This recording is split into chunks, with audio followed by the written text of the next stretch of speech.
Ma info dadi perapatan jeblok kae ringen iki lek ngidul terus tembuse dalan iki mak ya. Ki deloken biti kuwi santai entekno deloken ben roh omahe grosir pakaian dalam ngono mah. Nang kono regane ya mesti luwih murah lah lek sampean murah dhewe. Dene gak iso ya bukaan profile TikTok iki ae. Nang kono nek keranjang bio mak, nek keranjang bio ngono. Misalkan pengen kulaan DM ae ngono lho. Lek keranjang bio wi liwat aplikasi ngono mak ya.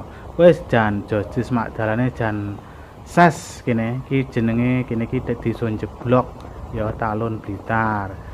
Lah ngarepke teko perapatan mak ya, perapat kene jenenge perapatan Jabung mak ya. Kene iki wis termasuk desaku. Kacake mah kuwi dusune Sumberjo ngono mak ya. Lah iki perapatan Tongi ngidul terus mak sian.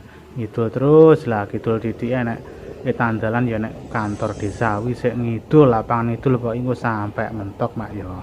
Misalkan dadeke aku ki duwe TikTok, duwe YouTube, ya duwe Facebook. Misalkan sampean delok videoku iki pas neng apa jenenge, pas neng YouTube utawa Facebook, kuwi meng buka TikTok ae lek pengen tuku online. TikTok kuwi jenenge Maula Fam iki lho. Lek YouTube wi Maula Toring. Engko lek Facebook Heri Sugiharto kuwi ngono lho mak.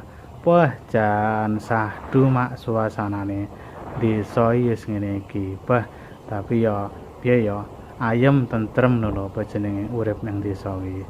Wah jan iki lho. Oleh omahe pancen wis plosok mak. Omahe plosok iki jan pinggir kali. Ngidul titik sekitar 50 meter apa 100 meter ngono wis kali mak ya. Iki ngidul duk. Lah kene iki wis masuk dusun Sumberjo mak ya. Dusun Sumberjo. Dadi misalkan sampean kabeh omahe lor kali Blitar bagian sing etan, kuwi penak liwat jeblok ae ngidul mang. Lah iki Masjid Berjo ngulon titik terus ngidul kuwi engko 50 meter etan dalan. Wah, desa omahe wisan.